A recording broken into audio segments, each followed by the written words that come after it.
Don't try to sneak into your room like that. I know what you've got behind your back. Records. More new records. Okay, this is something that they're showing over here. Airon, I saw this before the show. This is in the Soundsmith room. We're going to go check it out now in the real world as opposed to just seeing pictures of it. He's got the microphone, so... Stand close. All right, stand close. Okay, so you're grandfather and grandson combo. Yes, sir. What happened in the middle? Somebody lost He's still interest? part of the business. Okay. Oh yeah, we've got my uncle and my father in the company as well. We've been a machine shop for 45 years, so that's where we got our roots. And now we've entered into the audio industry. So you want all the money that you made in the machine shop business, you want to lose it. Yeah. That's okay, as long as you're prepared for that, you'll have a good time. Oh, I know what I'm getting into. So far, it seems like we invented something unique. Yes. Now, where are you located? Allentown, Pennsylvania, Okay. U.S. Okay. So, now, I can walk you through the arm. I don't know how much you know about it. Peter walked me through it from his voice, but now you walk me through it through your voice. Okay? Yes, sir. Yes, sir. So, over here's our arm. You'll see, do you have the key? It's a unipivot air-bearing arm. Now, what that means, or the way we've done that, is you can picture a ball in a socket, and it gets flooded with air, and the air escapes around that ball, forming a film around it. You'll see him lift that up. Yeah. Let me get a look without the glass reflection. Yes, sir. That's really important. And that never touches because air separates these two. So it's Very thin film of air separates the two. in both directions, horizontal It's and vertical. unipivot. Unipivot. Okay, because there are some other arms that are air bearing, but only radially. Yes. No bearings touching. That's the key to this sounding so good. So you've lost your bearings. Okay, that's That's a good line. We have lost our bearings intentionally. Now, the other thing we've done to kind of go along with that design philosophy is we went contactless in our damping system, so it does not contact the upper assembly, and our magnetic anti-skate also does not require contact. and that's the anti-skating Knob right there. The anti-skate adjustment, dampening's automatic inside.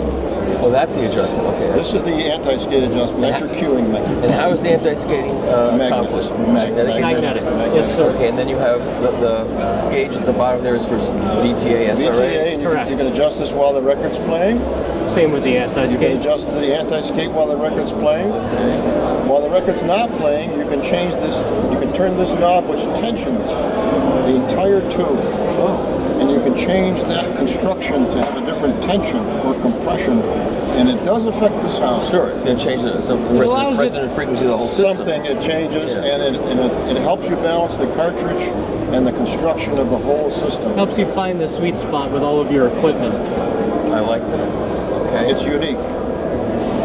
And how long did it take you to develop this? 10 to 15 years. Really? 15 years I've been at it. He's been with me 3 years. Wow. It's been a family business hobby. Yeah. The compressor that drives it can Yeah. be up to 25 feet away. It could be further, but 25 feet's We give included. you 25 feet of Yeah, tubing. it seems pretty That- quiet to begin with. Oh, Yeah. you don't hear it. Yeah. But if We you want it did. in another room, you could do that. It's quiet in 3 ways. It doesn't put vibration into the floor, or minimal, or the airflow as well as noise. Right, now, is there a frequency to the pump so that's an inherent high It's frequency? all been dampened down. It's all dampened It down. runs on 4 inches of water, which is nothing. So if you have a 4-inch cup of water and you blow your straw down and make a bubble, that's how much pressure it takes to run. I see. Very little. Very little. And what is that head shell made out of? Everything's 70-75 except for this tube, which is carbon fiber. Okay. We've got 70-75 aluminum construction and then Okay. ultra-high modulus carbon fiber for the arm tube, which is a proprietary blend by a company local to us. Okay. As well as in the back, we've got 420 stainless on the azimuth weight. Okay. And then the rear additional weights that allow you to set the weight to your cartridge. Which are these over here? Those are another stainless that we picked based on sonics, and I'm having trouble remembering the specific alloy, but it was picked based on sound. Interesting. And what connects the carbon fiber to the head shell? Is it some high density, like epoxy It's resin? very rigid, yeah. It's a very rigid connection. Yeah. In fact, that was the only way we were able to attain near perfect alignment with the whole assembly. I see. Okay, well, it looks like a great idea, It's very elegant, and most importantly, it sounds fantastic. and this is it freestanding?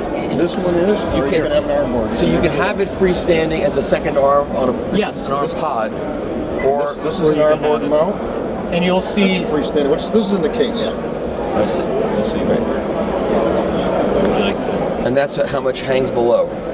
Yes, sir. There's some specs for it. This is a jig that comes with it. You mount this inside of that socket, and that positions the distance from spindle center. This goes on the spindle. As well as clocks the magnetic anti-skid. And it clocks everything. You don't have to worry about distance or clocking. So this is a 12-inch arm. 10-inch arm. We'll make any length you want. Right. And 10 isn't because of what it's made out of, it probably won't make a difference. Couldn't care less. We've made a 9. It's only 2 components that we have to change in order to modify the length. And Peter said it's 36K. Yes, sir. And how does that wire affect the performance in any way? Because it hangs down like that. No. We chose an intense card out. Now this one's been a bit abused in the case. Yeah. This is a demo unit. It's got a dummy cartridge on it. But the wire would then get formed over to the side. So this is the socket without any of the internal components assembled. And you can see all the machining and all the engineering that's gone into this unit. This is the bearing surface right here. That spherical surface is where that air film forms. And that air film is about 25 microns or 1/1000th of an inch, which is roughly the third of the thickness of your hair, a strand of your hair. Okay, the other question is, what happens if you have a power failure and all of a sudden... We are including a UPS, uninterruptible power supply battery backup with all units sold. It's a good idea, yes, right? because we don't want to have that risk. Yeah. When the pump is off, the bearing does lock. Sure. So you have to make sure that that's all thought about. And we did. We took a lot of care into thinking about that. Excellent. Good point. Okay. Okay, we're at the Audio-Technica booth and they have free coffee. And the cartridge world is over here.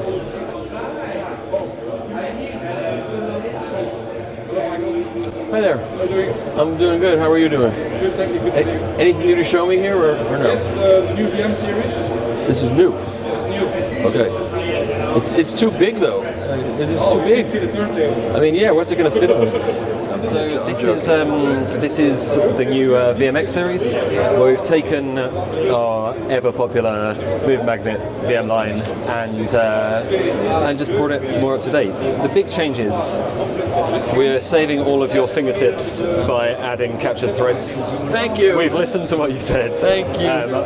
I'm personally very thankful of this. But the big difference comes in the coils. We've changed the copper to PC UHD, so pure copper ultra high durability, which means these coils have less winds in them, but make a much better sound. We've lost a tiny bit of output, but what you've gained in soundstage is it's a moving magnet. Well, so it's still moving magnet. It's still 4 millivolts. I think we're on to 4 maybe. I'll have to check. It's only been out for 2 hours. I haven't studied so well. Yeah, these days that's not a problem at all. But these, it's the classic VM technology, which we brought out in 1967, patented in 1972. Right. So these are the V mounted, vector mounted magnets, based on the design of the cutting head. There's a linear path from the first VM cartridge in 1967, the VM35X, through to these. Nice to have a heritage, right? Yeah. I mean, this is completely our technology. This is Audio-Technica in a nutshell. Yep. The other big thing to talk about is that we've brought back boron. Lots of you used to use the AT150 with its boron cantilever. Yeah. Boron is back. There was a shortage of boron for a while, right? But boron is back with a vengeance, because we now have boron on the microline as well as Shibata and single line contact. But the other good thing to say is pricing on this. Having boron is not charging you any more money. Really? So if you previously bought the VM750SH with aluminium, you now get it with boron for the same price. Wow. That's big news. We have also added with the 740, which was the microlinear with aluminium. You now have a choice of aluminium or boron. For the same price? No, the boron is more expensive, but we've discontinued the VM540ml, which is the plastic body. Okay. We now offer the 740 for the same price that we used to offer the 540. Oh. So you're just getting more for the same amount of money. For the same buck. Yeah, that's great. Now this is a replaceable stylus, right? Yes. So if you have the older version, can you just get the new stylus? These are backwards compatible all the way back to 1978. Oh, wow. They're all. This is a continuation of the 100 line series. So if you have an AT120, an AT100, a 150, a 440, any of the VM, it's all backwards compatible. So you can add a boron cantilever. If you have a 150, Right. That's been set in your drawer because you can't get the boron cantilever, you can pop it on. You've got your 150 back. Oh. You can put a conical on the top one. You can put a single line contact with boron on the bottom level. It's completely modular. This is one of the hardest lines of cartridges for someone like you to memorize all these numbers and all of these variants, and you do a very good job of it. Considering they've only been out for 2 hours, I'm doing okay. Wait till later. Okay. No, quite right. That'll quite right. cover it, right? We've got the full range in that cabinet down there. A glory shot. Here they are. The whole. This is the full line. Is this the full line? This is the full line. This is everything. So you've also got 78 mono in there as well. Okay, great. Thank you. You know, one of the funny things about this show is people always say, "Where are the young people? Young people? They're all old people." But if you look at the booths, if you look at the people that are manning the booths and running these companies now, a lot of them are younger people. So they're here.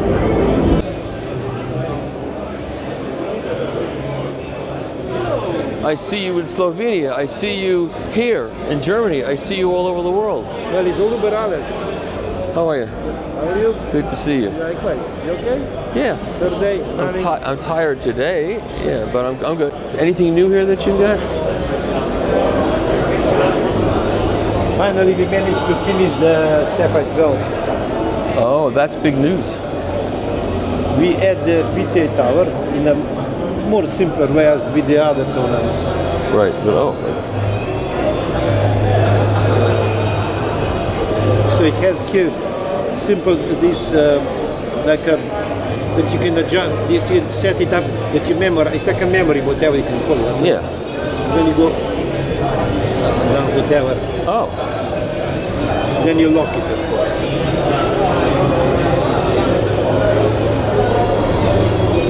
Oh, so you can place it someplace and then. Oh, that's cool. That way, for people who can't remember what they've done, they can now see what they've done. Sound any good? Well, you heard it actually. I know. But people ask me all the time, you know, what's the difference between the Sapphire 9 and Sapphire 12? Yeah. It's more relaxed sound to me. It's Especially more relaxed? in complex music. Yeah. And have you established a price for this yet? 35. 35K. But the Sapphire 9 is 22. There are many arms in that price range, so you can join the crowd. This one is certainly competitive in every way at that price point.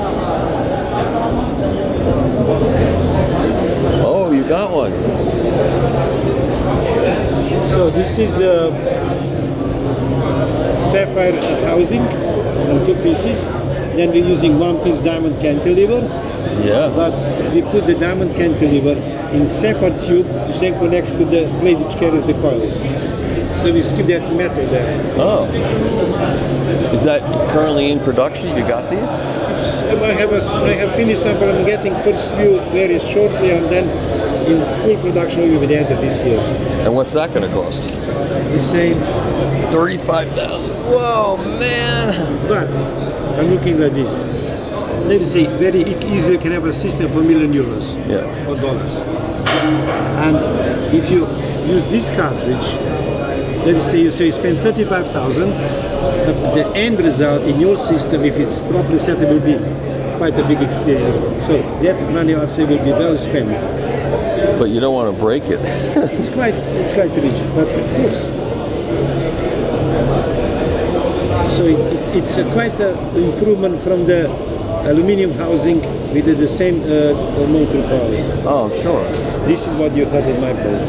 And if you tighten it down too much, do you crack it, or is it pretty robust? No, it's very good. Very robust.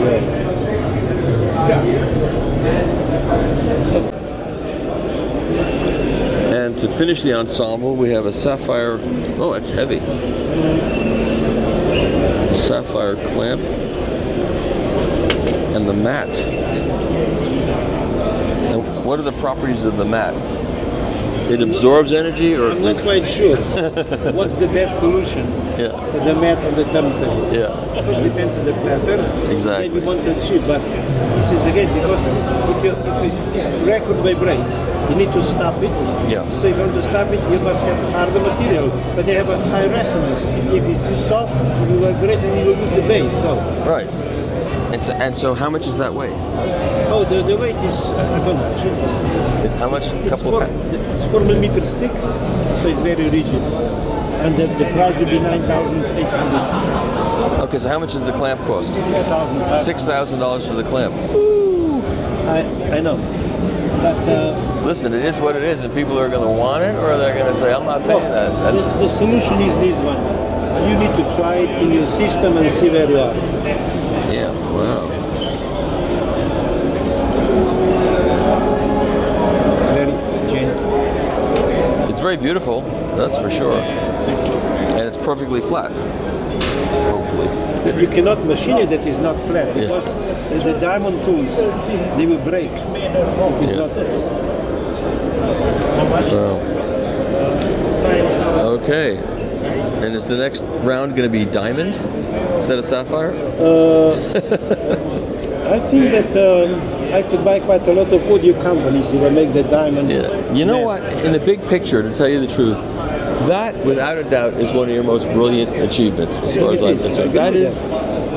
That is a phenomenal turntable in every way. Look, what you need with the turntable, you need to connect bearing of the platter to the tonearm base. Yeah. As rigid as possible again. You don't need a plate. Of course they need a precise drive and isolation from the surrounding. Yeah. So what does that cost now?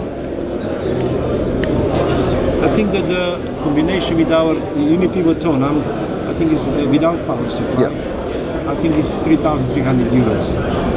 That's phenomenal. And our Stogie S unipivot tonearm is not stupid money, but it's such a construction, it can handle any tone, any cartridge. Yeah. There will be no compromise if you have a, let me say, an MC cartridge which throws a lot of feedback back into the tonearm. Yeah. It will handle it. So it can really improvement of the turntable if you go from 1,000 euros cartridge to 5,000 euros. It will show the differences. And the extra power supply is how much? This is additional 1,500. Okay, it's still. First, you have electronic control, but secondly, you have less vibration coming on the motor. Right. And that affects directly the sound. And it's very sensitive AC power supply to the power cords. It's unbelievable. I believe it. We do see as people maybe have a spare one from something else, you know, just use it and try it. And you see it's a big improvement again. Yeah, you know, at some point I should review this again. It's been so long, and it gets out of people's memories. They don't remember it and don't think about it. So yeah, I should get one of these to review. I'll bother. Scott. Yeah. I'll bother Scott. And that is now 30 years in production. When I visited your place in that time, I remember in 2004. Yeah. I mean, I won't remember. Don't remember anything. You got this and you got the M at that time. And still in production. So what does this cost? This is 9,000. 9,000. You don't have any turntables there with stem suspension. Yeah. And adjustments. Yeah, it's. I think it's time to start revisiting some of these things. We begin to compare old stuff to the current stuff where we are. Yeah, I think I have to do that. Okay, I gotta find time. I gotta travel less, and then I'll find time. Okay, Frank, it's always great seeing you, and thank you. Thank you for stopping by. You bet, and hopefully I'll get to review one of these things soon. Just talk to Scott. Okay, all right, thanks. You have a static display here, and you got an active display upstairs. So you got everything. So what's down here you can show me that's new? Anything new here? News, of course. This year we are presenting our newest products. This is optical cartridge and equalizer with power supply with 4 optical cartridges. So are you making the cartridge yourself? We incorporated with DS audio cartridge, and the equalizer is made 100 by Reed company, and we are also compatible. DS audio cartridges are compatible with our equalizer, and also in opposite. Very attractive looking equalizer for sure. Thank you. And this is the cartridge here? Yes, this is Cartridge, and also I can show you how it looks. Okay, what was it that he just did over there? He kissed the front of it with something. What was that all about? Pardon? I didn't. He put something on the front of it. What was that? You did something with that. You went over to the front of it and you kind of like did something. We have a feature in our cartridge. Oh, okay. Now I understand what you mean. Yeah. I'll show you. We have a feature to remove accumulated dust. We have the plug and a little pump. Ah, that's what I saw you doing. If the dust is accumulated, we inside can blow it out. Yes, because we get some feedback from the end customers, and we design it how to make easier for that's very cool. end users. Home maintenance. That's very cool. Home maintenance. Yeah, I like that. So that's what you were showing over here. Okay, and that's all you got. That's new to show me. That's enough. That's enough. This year we just representing optical cartridge and equalizer with power supply. And do you have a price set for this yet? 45,000 set. 45,000 for the cartridge and the equalizer with power supply. Okay. And this cartridge has what kind of cantilever? It has diamond or boron? Safir. Sapphire. Yeah, with diamond tint. Okay. It's a like a severe profile, is a micro ridge kind of. A micro ridge. Yeah. Yes. Okay. All right. Thank you. Thank you very much. Okay. This is a world premiere actually. Here, this is the Air Force 4 turntable. They've managed to move the motor from the Air Force 5 into a module on the side, so it's closer to the Air Force 3 and it's the Air Force 4. I don't have the price yet, but it's got vacuum hold on, it's got all the features of Air Force, Technos Air Force turntables that you would expect. And here is, once again, the Air Force 10 air-bearing toner, which looks like has undergone some more modifications. And that's it. Okay, we're in the Thrax room right now, and we're with the head Thrax, Mr. Roman Artarsky, and he's going to show us the new phono stage, which is right up here. It's our first fully solid-state phono stage. It's more compact than people expected, but we really did a good job at packing it. It has a lot of features that we feel are necessary for a good phono stage, and because all those features are generally difficult to configure with deep switches and small selectors that you cannot read what it is, we decided to do a touchscreen interface. And oh wow, that's good. You'll be able to select the loading. And it has no effect on the sound quality, right? No, it's all with relays internally. Yeah. And you can select the gain for the corresponding cartridge. You have two inputs. Those buttons are programmable. Okay. So at the moment we're selecting the input with each one. Are these not buttons going to be? Are these toggle switches going to be silk screened with some kind to identify what they are? Yes. That's good. What are they doing right now? At the moment, the first one is selecting input 1 or 2. Okay. The other one is mono or stereo. Oh, that's good to have. And a reverse phase, because sometimes you get mechanical feedback through the speakers, and you reverse the phase, you solve it. And what's the last switch? We don't know yet. It is the power on and off. Oh, okay. Okay. But the interesting bit is that it's a fully balanced design. So it's fully balanced electrically inside. Electrically, not just the knobs, not just the jacks. Input and output, everything is fully balanced. It's on XLRs, the inputs. But of course we can screw it up and mount an RCA for a particular client and convert it to a single-ended. Or you could use an adapter on there, it'll work. No? If it's wired correctly, it will be. But if it's a Chinese thing that has a pin 1 and pin 3 connected together, it's not going to work. Right, I've seen that. I've experienced that. Yeah. And we have an input for an external battery power supply that we're developing for it. So you have an upgrade path for it. And that will improve the sonics of it, right? Yes. And we have a USB port. The USB port is for software updates. Oh, okay. Because we are planning a bunch of extra features. I cannot commit to any time for getting them developed. Then I won't force you to do that. Unfortunately, we are subcontracting that. But the idea with the software update is that you're going to add extra features, like for instance, giving you an indication of overload levels, of speed variation, and stuff like that. Like we have a counter, we put a test record, it's going to tell you if the frequency is correct or not. Oh, that's a nice thing to have. The idea is to be able to set up your record player with the phono stage. And one by one, those things will come over in the next few months. Have you set a price point on this yet? This is retailing for €9,000. Oh, that's not bad at all. And it's carved from a solid piece of aluminium, so it's completely resonant. Very attractive looking too. Universal power supply standard. Any zone. Does it sound any good? You be the judge. I'll play you something. Okay.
EMT stylus shape, super fine line. I don't know if you know the European story of stylus, but basically most of them have been developed by Van den Hoel. So those days, Mr. Van den Hoel, he developed 3 stylus shapes. One was very close to the stylus cutting the groove. He kept for himself, called Van den Hoel stylus. There was a second one, that was a super fine line. It's a little bit more forgiving, not so critical regarding adjustment and everything. That was bought from Van den Hoel by EMT. So they made all their broadcast stuff with this super fine line cut. He made a third one, a sharper one, where the correction was inside the diamond itself, and that was sold to Giger. That is called the Giger S. So these are the 3 European shapes, all developed by Van den Hoel. He sold 2 patents and 1 he kept for himself. So this one, the super fine line, is interesting because, at least in Europe, also in large parts of the US, that was used in the broadcast industry. So many people, when listening to music in their young age, as teenager, that was all played by the super fine line cut. And even nowadays, sometimes we have clients that older clients, they call us from the US, from Europe, saying, okay, I had everything. I had the Kuzma, I had everything, but when I listen to the super fine line EMT, this is how it must sound. And most probably that's related because that's how they grown up with the super fine line music played in broadcast. At least that's my interpretation.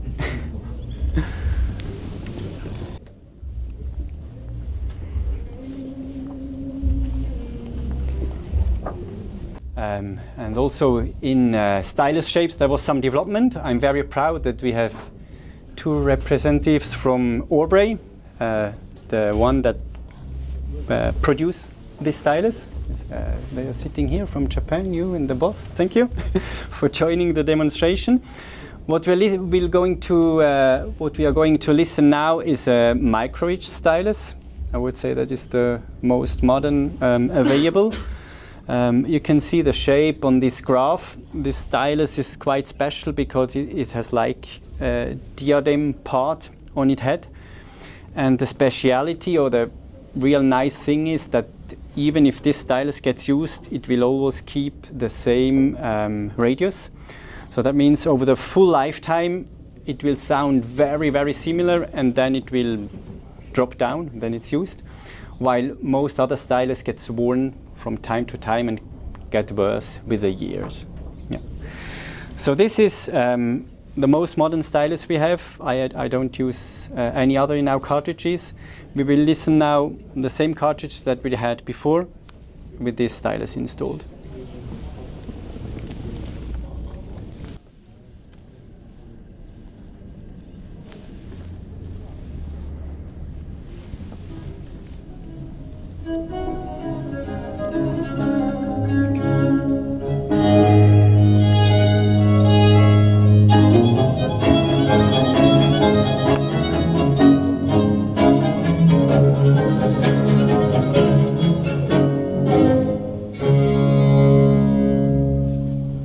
So Cyril, people have thought about this for a long time, I can tell you that. Yeah. No one's done it yet, but you've done it. So it's actually it's not true that nobody has done it so far. It has a similar concept of that.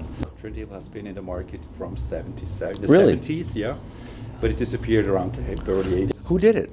A company called Transcriptor did that, but of course back then you didn't have the technologies you have available today, like microprocessors, controllers, motor controllers, like that. It was more like on a mechanical basis. Cool design, but so what we have here is, of course, we've used the possibilities you have of today. So I moved the turntable to the parking position where you can easily exchange the record. So I want to say, first of all, I'm happy to see slots in the head shell. Yeah. Because as we know, the zenith angle is off on most carts, so you can adjust that. Yes. Yes. Perfect. Okay, I'm happier now. Okay, so it motorizes itself away. Yes. So you can in this position you can easily exchange the record, and once you're ready to start, you push let's say the forward button once, so it moves into the forward position. You can also move the platter like that, and so what's moving is the platter now. The arm is so it's so hard to get used to that. Yeah. So you don't really move the tone arm. You move the platter, right? Right. And then we start the. Once I lower the needle on the platter, we start the regulation process. So right now the tone arm is sensing the position. It can detect the excursion of the tone arm, and whenever it is at the limit on the inside, it will start the motor, push forward the platter for a little bit until it reaches the outer max position or excursion position, then it stops again, and the needle takes its excursion to the inside again. And so as it's going in, it's going in. So that at what point, almost instantly, the thing has to sense that it's. Yes, the excursion here is maybe 1 millimeter, or not even 1 millimeter to the inside. Okay. Then it moves out. I mean, I can show you that. Just we can put a coin on here. Or so there's no lag time between the. Okay, it's not moving. I keep forgetting. No, for instance, it's not moving. And you see here, there is. I just put it on. Now it moves, right? That's the max movement it does. That's the max excursion. It's infinitesimal, of course. Yeah. It's got to be infinitesimal. Yeah. So that's the max excursion the tone arm is doing in the front. Right. I see. So this limits the tracking error to close literally to zero, right? So when I put it back, right? So once. And it's a micro motor that's moving in there. Yes, it's a very quiet motor, which is driving a spindle, and this spindle actually moves forward the complete mechanism of the platter, the bearing, everything. And when you have an eccentric record like this, because you can see the record is not. Yes, so the eccentricity is actually compensated by the tone arm. Is this a slight bit of play there, or? Yeah. I mean, it can play. I mean, this millimeter, it can play that. The excursion we have seen here, that's the max excursion the tone arm can do up front. I see. You know, it's funny because when you're used to the opposite way of having things, it takes a while for the brain to process. Yeah. Until you. And of course, the tone arm, the max excursion of the tone arm is much wider than what the regulation is doing. So it could actually go beyond that regulation point, and still there is no problem with the tracking. And what is the bearing in that arm is what is that bearing? Well, it's quite a complex thing because it has two movements to do. One is it moves out to the parking position, and then it's the movement. Well, it's in the end it's standard bearings that just low friction bearings that do that. So that ultimately that's what it is, like a gimbal bearing. Yeah. How long did it take for this to get developed? Well, the first prototypes have been done maybe 4 years ago, but then it took us some time to decide that we go that way, and finally, the engineering process from the prototype to this version here was maybe 6 months. Well, the best part of it is it's very elegant looking. You know, it's not like full of bells and whistles and mechanical things that you see. You don't see any of that. Yes, everything is covered. That's also the reason for that part here. Actually, this covers the cutouts on the top plate. And is there a noise involved in this? If you put a stethoscope on it, are you going to hear like motors? I mean, if you maybe heard the platter moving forward in fast mode, you can hear it. Yeah. It's not perfectly quiet, but just that small tiny fraction, you don't hear that. And it's not coming through the arm into the. You don't hear it through the. No. Well, at least we couldn't. So yeah, that should be good enough. And so, what does this sell for?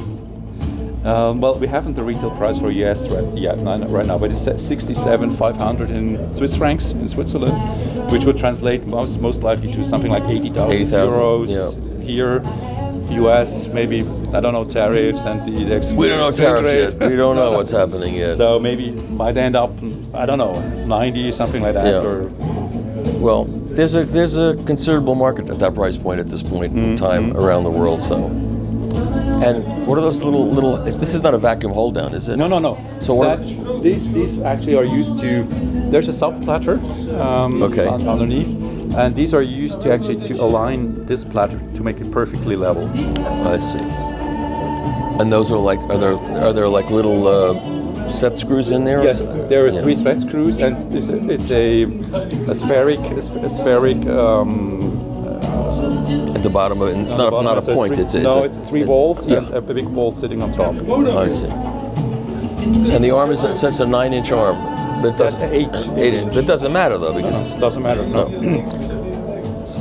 So it's not overhung or underhung. No. So really. Yeah, and there's no offset angle. So it's straight across, and the stylus, the alignment is such that the stylus. The stylus is in the on the center line. Right, which is the way the record is cut. Yes. Well, it's an awesome achievement. Okay. Sound any good? Sorry? Does it sound any good? Yeah. All right. We didn't have the chance to really compare to a lot of other turntables. Yeah. We compared it to the ones we have at the factory. Yeah, we like it. So I like a lot of what's going on here. Yeah, it's fantastic.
So what were we listening to in this room? Well, we have a set of 7 series solution here. The source was obviously the 787 turntable, which is the new product we introduced here at High End. Then we had the 757 de-emphasis preamplifier, which was working on the optical input as we use a DS audio cartridge on that turntable. Then we have the 727 preamplifier to the left, which is attenuating the signal. Then we go to the 2 monoblock 717s, and then a pair of Alcivox Botticelli loudspeakers, everything cabled by crystal cables. Okay, thank you.